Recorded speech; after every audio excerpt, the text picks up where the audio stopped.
Hello everyone, it's Rebecca here from Atomic IELTS, helping you make realistic progress in English with small, powerful steps. So let's go.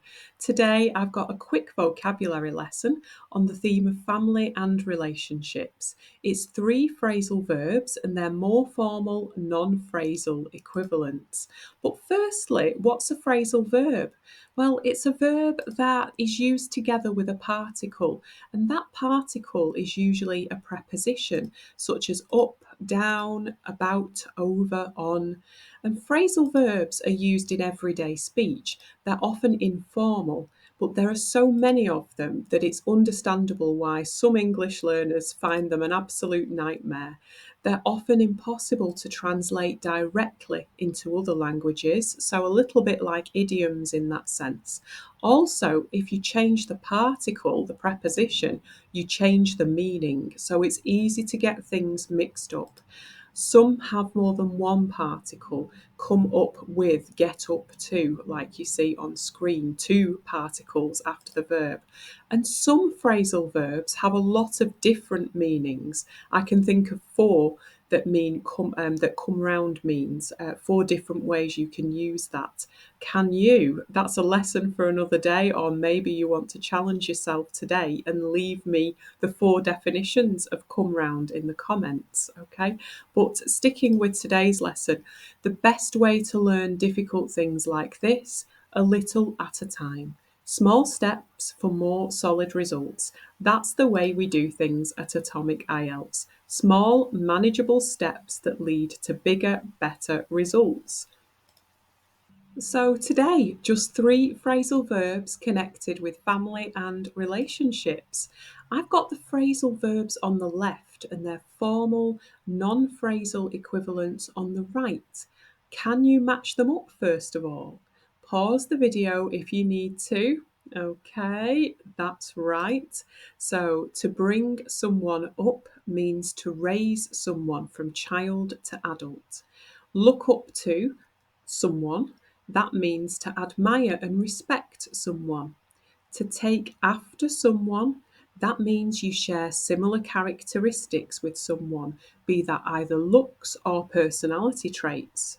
Just take a moment to try and remember the particles. Again, pause the video if you need to.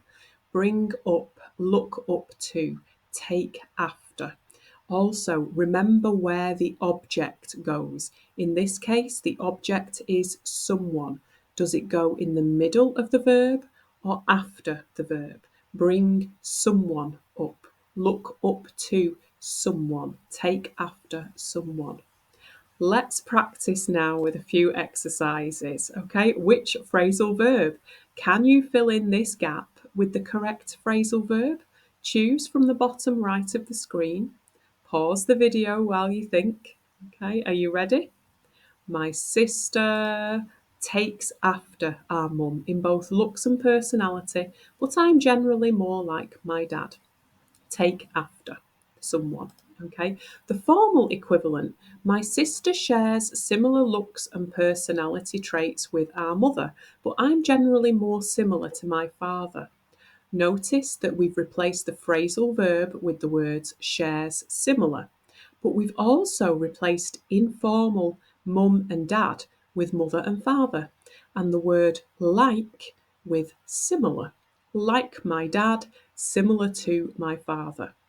Before we move on, let me help you remember to take after someone with a picture, a visualization. Okay, so here we've got a woman, a mother, and her almost identical daughter going after her, taking after her. She takes after her mum. My daughter certainly takes after me in looks. Most people can tell she's mine immediately. And my son is more like his dad. Do you take after anyone in your family, either in looks or personality? Let me know in the comments. Okay, right, next phrasal verb. Have a look. My parents, something with a strong work ethic. Okay, which verb is it? Yes, my parents brought me up. Past tense, with a strong work ethic. I always remember them working hard in the family business when I was a child. Did you find that tricky? I didn't help you with this with the object, did I? I didn't write me in the middle to give you a clue. Okay, so bring someone up. I didn't help you there really, and we've got it in the past tense. Let's look at the formal equivalent. My parents raised me with a strong work ethic. Okay. Now, I always remember them working hard in the family business when I was a child. Note that kid is very informal. If you're writing an essay in Task 2 IELTS, for example, and the topic is family and relationships, don't use the word kid, use child. Okay, let's try and remember bring someone up now with an image. Here it is. Here's a picture of a parent reaching down to their child, ready to help the child up the ladder. The child is going up to the parent. The parent is bringing the child up. Okay. Now, your final example, which of the phrasal verbs goes here? He really, his older brother. Okay, yes, he really looks up to his older brother and tries to copy him in everything he does. Formal equivalent, he really admires his older brother and tries to imitate him in everything he does.